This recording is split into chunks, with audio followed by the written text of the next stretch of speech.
Good evening. This broadcast is a little late this evening because I had a conference call with devotees in Northern Ireland. But nevertheless, I'll expand on today's thought and prayer. You see, this morning I took a walk in a park and I observed a number of different things. One thing I observed was a beautiful bird that was framed against a glorious blue sky, as we're getting these days. And so I wrote this: what a wondrous thing it is to see a bird in flight. It occurred to me that when we see a bird and it's flying in these circumstances, do we ever wonder how such an entity fulfills our own human aspiration to fly? And what is the engineering required to make that bird fly? The delicate texture of the feather that makes it very light, and then the airfoil profile of the wing that enables the flight. So all of these are marvelous feats of divine engineering that we have to wonder and marvel at, and to see the apparent joy of a bird in flight, representing tremendous freedom for us.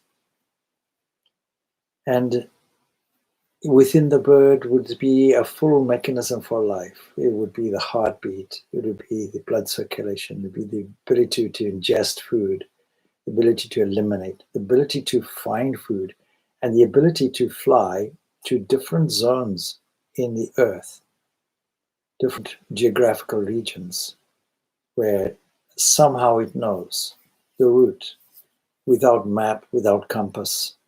Some may say it has some magnetite in its brain, but others, thinking now, will be thinking more on the lines of quantum involvement. So it's a very, very complex thing. And for generations to have that instinct and knowledge to be able to fly. So isn't it a wonderful thing? And should we also not think of our own flight to nobler heights?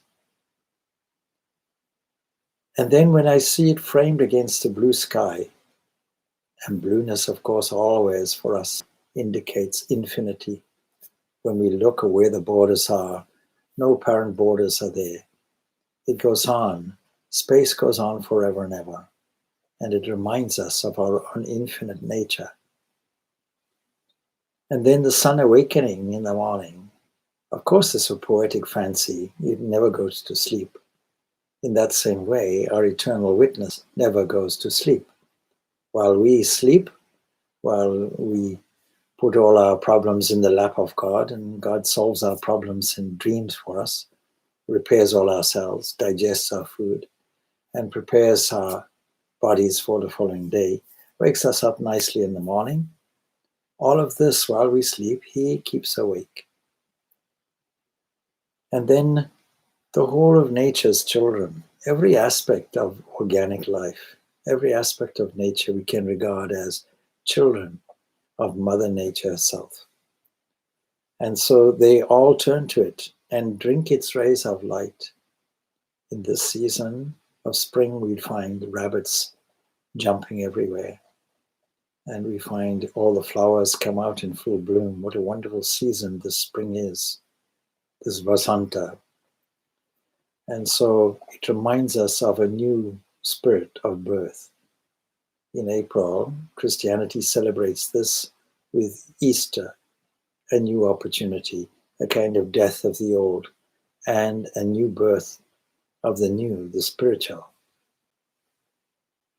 And so we say, arise, awake, and feel the life as every heartbeat takes a leap. When we observe all these things, we can also observe a flight, internal flight to nobler heights within us. We find an elevation of the spirit, and our heart leaps with the feeling of it. And so wherever we go, we should make this connection.